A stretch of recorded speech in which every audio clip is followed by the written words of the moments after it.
Felicitaciones, señor. La tierra es suya. Muchas gracias. Eran mis últimos ahorros.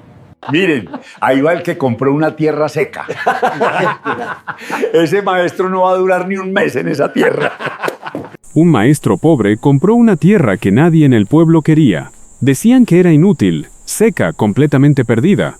Muchos se rieron de él, aseguraban que había tirado el poco dinero que tenía. Pero lo que nadie imaginaba era que bajo ese suelo olvidado dormía algo extraordinario. Un secreto que llevaba años escondido bajo la tierra. Y cuando finalmente lo descubrió, no solo cambió su vida, cambió el destino de toda la región. La mañana era gris cuando recibió la carta que cambiaría su destino.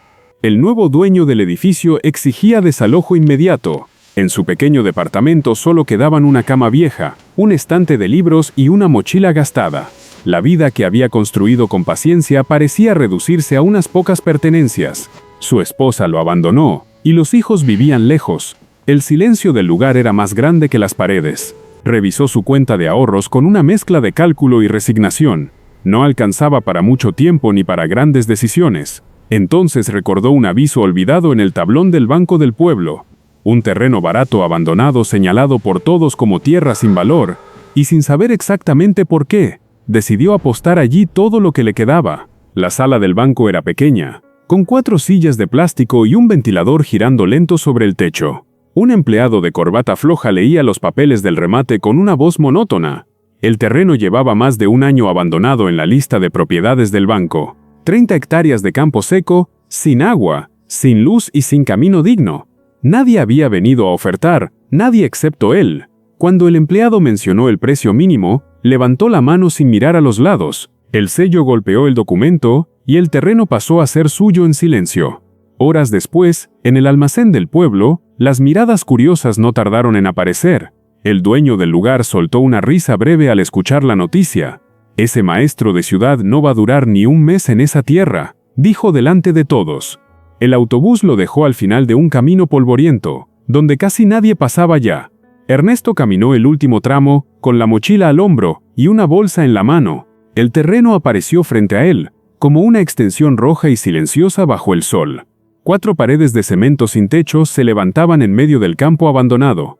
Hierros oxidados sobresalían del muro, como promesas de una casa que nunca terminó. Alrededor solo había termiteros, arbustos secos y un viento tibio que movía la tierra. Ernesto dejó la mochila en el suelo y miró aquel lugar donde debía empezar de nuevo. No era miedo lo que sentía, era una quietud extraña, casi desafiante. Entonces escuchó un leve crujido detrás de una pared caída. Desde la sombra apareció un perro pequeño y flaco, que lo observaba en silencio. El perro no gruñó ni intentó huir, solo temblaba con esa quietud de quien lleva demasiado tiempo solo. Ernesto se sentó en el suelo sin acercarse demasiado, dejando que el silencio hiciera su trabajo. Del interior de su mochila sacó una pequeña lata de sardinas. Su última comida del día. La abrió con calma y dejó la mitad sobre un trozo de cartón, a unos pasos de distancia. El animal dudó un instante antes de acercarse, olfateando con desconfianza. Cuando empezó a comer, lo hizo con una urgencia que hablaba de muchos días sin alimento. Ernesto observó la escena sin moverse, sintiendo que aquella presencia cambiaba el lugar. «Creo que te llamaré Rocky», murmuró con una sonrisa cansada. Esa noche ambos se acomodaron dentro de las paredes sin techo, bajo un cielo lleno de estrellas. Y mientras el perro dormía cerca, el maestro pensaba en el verdadero problema: encontrar agua. La tercera mañana amaneció con un viento seco que arrastraba polvo entre los arbustos. Ernesto salió con su viejo cuaderno azul, el mismo donde durante años escribió planes de clase. Lo abrió con cuidado, como si aún estuviera frente a un salón lleno de alumnos curiosos.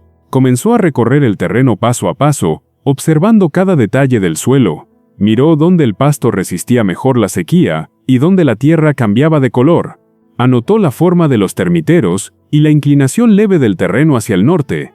Para cualquiera era solo campo seco, pero para un profesor de ciencias era un mapa. Recordó una frase que repetía siempre en clase: la naturaleza nunca guarda silencio, solo hay que aprender a mirar donde los demás pasan de largo. Y fue entonces cuando una pequeña franja de tierra más verde llamó su atención. El sol caía lento cuando una figura apareció por el camino de tierra, con un balde en la cabeza. Era doña Josefa, una anciana del pueblo de manos fuertes, y mirada que parecía verlo todo. Traía yuca, plátanos y un pequeño frasco de miel oscura, envuelto en un paño. «Vine a ver al maestro que compró la tierra seca», dijo con una sonrisa tranquila. Ernesto le mostró el cuaderno y explicó la franja de suelo, donde había encontrado humedad. La mujer escuchó en silencio, como si pesara cada palabra antes de guardarla.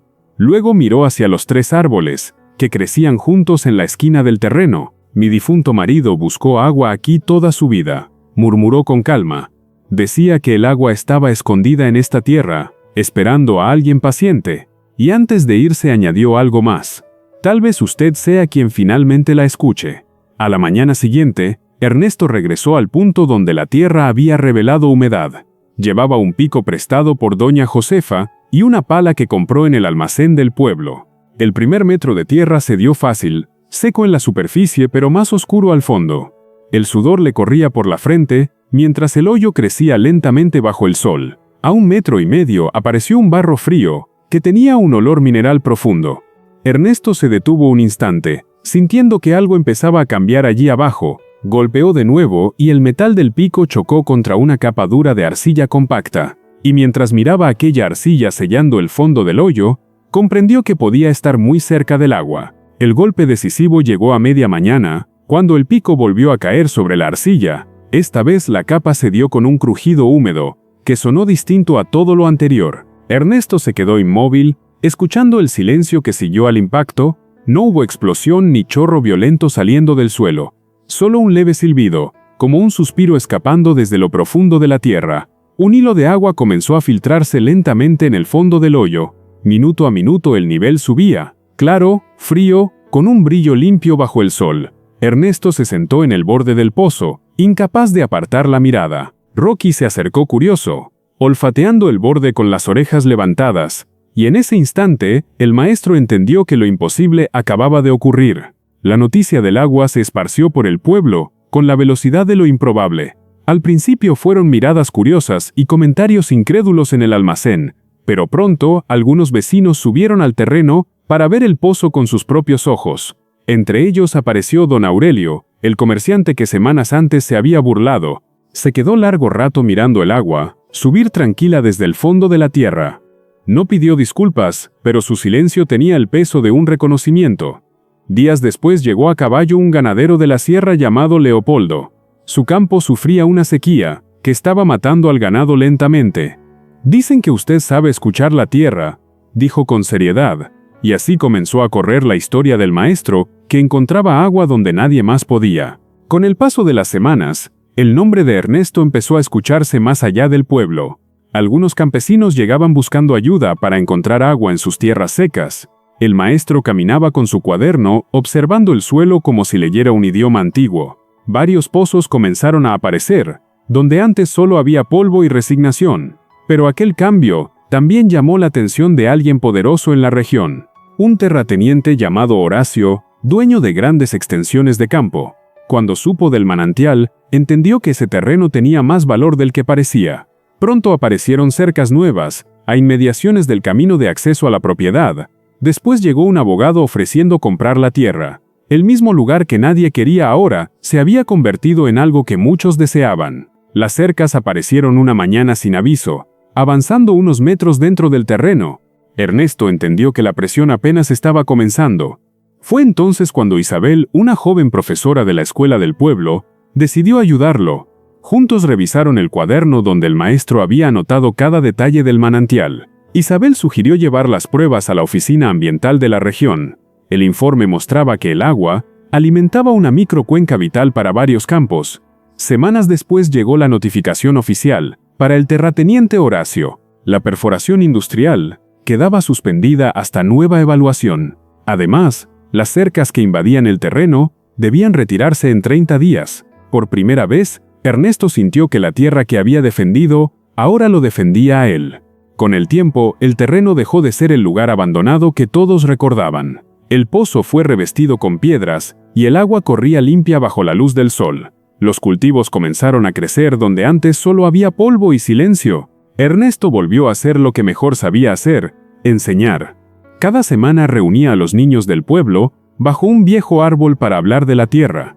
Les mostraba cómo observar el suelo, el viento y las plantas. Una tarde un automóvil se detuvo levantando polvo en el camino de entrada. Del vehículo bajó un hombre, que Ernesto no veía desde hacía años, su propio hijo. Mientras ambos se abrazaban en silencio, Armando llegó corriendo desde el sendero. Entré a estudiar agronomía. Profesor, voy a aprender a cuidar esta tierra. Y Ernesto comprendió entonces que aquel lugar por fin se había convertido en su hogar. A veces el mundo llama inútil a lo que no entiende. La tierra no estaba vacía, solo esperaba a alguien que supiera escucharla. Ernesto llegó con casi nada, un cuaderno, conocimiento y la terquedad de no rendirse. Y con eso encontró lo que todos creían imposible, porque cuando el conocimiento se mezcla con paciencia, hasta la tierra más seca puede cambiar un destino.